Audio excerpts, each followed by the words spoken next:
योगी आदित्यनाथ ने संकेत दिए हैं। नोएडा में श्रमिक विरोध के बाद यूपी के करीब 4 लाख आउटसोर्स कर्मचारियों का मानदेय जल्द बढ़ाया जा सकता है। गौतम बुद्ध नगर में मजदूरों के प्रदर्शन के बाद सरकार पहले ही औद्योगिक श्रमिकों की मजदूरी में अंतरिम बढ़ोतरी कर चुकी है।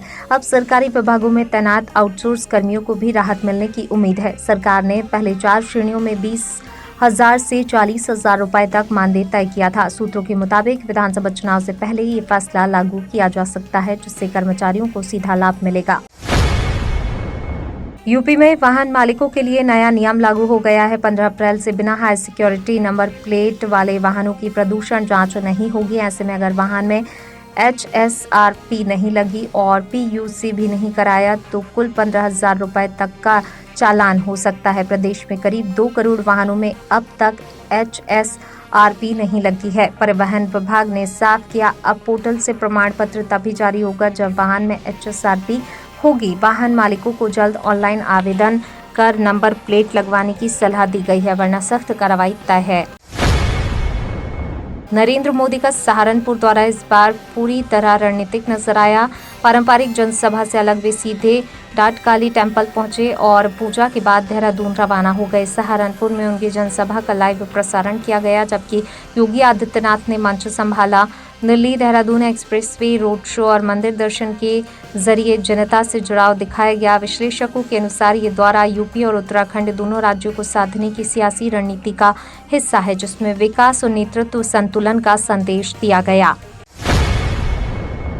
मायावती ने अंबेडकर जयंती के मौके पर भाजपा और अन्य दलों पर तीखा हमला बोला। उन्होंने कहा, सामंती और जातिवादी सोच के कारण BR अम्बेडकर का संविधान अपने उद्देश्यों को पूरी तरह हासिल नहीं कर पा रहा है। मायावती ने दावा किया, सर्वजन हिताय सर्वजन सुखाय की नीति सिर्फ बसपा सरकार में ही लागू हो सकती है।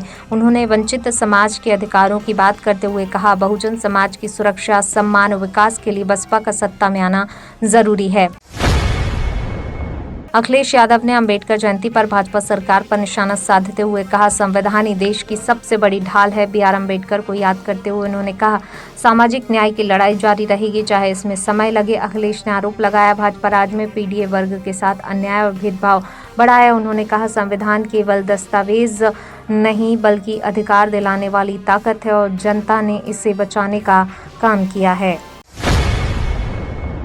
चंद्रशेखर आजाद ने पिछड़ा वर्ग अधिकार सम्मेलन में बड़ा बयान देते हुए कहा कि मुस्लिम समाज ने हमेशा BR अम्बेडकर का साथ दिया। उन्होंने आरोप लगाया, दलितों और पिछड़ों के अधिकारों को लगातार नजरअंदाज किया गया। भाजपा समेत पूर्व सरकारों पर निशाना साधते हुए उन्होंने कहा, 2 जून से आजाद समाज पार्टी घर घर अभियान चलाकर 2027 में सत्ता परिवर्तन की अपील करेगी। इस दौरान लोगों को उनके संवैधानिक अधिकारों और सामाजिक न्याय के मुद्दों के प्रति जागरूक किया जाएगा। यादव यूपी में विजन इंडिया PDA अभियान की शुरुआत करने जा रहे हैं, जिसकी शुरुआत गाजियाबाद से होगी। इस अभियान के तहत युवाओं और किसानों से सीधे संवाद कर रोजगार, शिक्षा, MSP और विकास जैसे मुद्दों पर चर्चा की जाएगी। सपा इसे चुनावी रणनीति के तौर पर देख रही है, जिससे 2027 विधानसभा चुनाव से पहले युवा और किसान वोट बैंक को साधा जा सके। इसके बाद यह अभियान लखनऊ समेत कई बड़े शहरों में चलाया जाएगा, जिससे पार्टी अपनी पकड़ मजबूत करने की कोशिश करेगी। बृजभूषण शरण सिंह ने नोएडा में श्रमिकों के प्रदर्शन का समर्थन करते हुए कहा, मजदूरों को सम्मानजनक मजदूरी नहीं मिल रही है और उनकी मजबूरी का फायदा उठाया जा रहा है। उन्होंने स्पष्ट किया, उनकी बेटी शालिनी सिंह के नोएडा से चुनाव लड़ने की खबरें अफवाह हैं। इस दौरान उन्होंने नदियों के बढ़ते प्रदूषण पर चिंता जताई और अमित शाह के बयान का समर्थन किया। वहीं योगी आदित्यनाथ सरकार ने श्रमिकों के लिए न्यूनतम मजदूरी बढ़ाने का फैसला किया है। चंद्रशेखर आजाद के बयान से यूपी की राजनीति में नया विवाद खड़ा हो गया है। लखनऊ में आयोजित सम्मेलन में उन्होंने बिना नाम लिए लखनऊ वाले पर निशाना साधते हुए आरक्षण खत्म करने और बहुजन महापुरुषों के अपमान के आरोप लगाया। उनके बयान के बाद सियासी गलियारों में अटकलें तेज हो गई हैं। इशारा किस बड़े नेता की ओर है? राजनीतिक विश्लेषकों का मानना है ये बयान आगामी चुनावों को देखते हुए रणनीतिक हो सकता है। फिलहाल इस मुद्दे ने प्रदेश की राजनीति में नई बहस छेड़ दी है।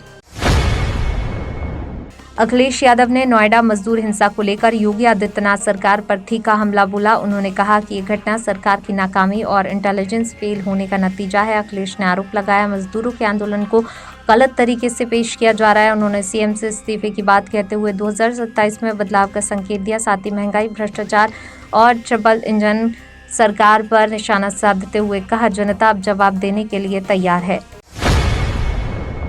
राहुल गांधी ने नोएडा मजदूर प्रदर्शन पर सरकार पर हमला बोलते हुए कहा, ये दबाई गई आवाज का नतीजा है। उन्होंने मजदूरों की कमाई, बढ़ते किराए और महंगाई को बड़ी समस्या बताया। राहुल ने कहा, 12 घंटे काम करने के बाद भी मजदूर बुनियादी जरूरतें पूरी नहीं कर पा रहे हैं।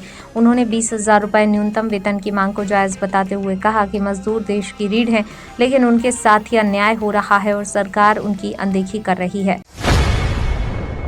बी आर अम्बेडकर जयंती के मौके पर यूपी में दलित वोट बैंक की अहमियत फिर चर्चा में है। करीब 21% दलित वोटर 2027 विधानसभा चुनाव में गेम चेंजर माने जा रहे हैं। मायावती, अखिलेश यादव और योगी आदित्यनाथ सभी इस वर्ग को साधने में जुटे हैं।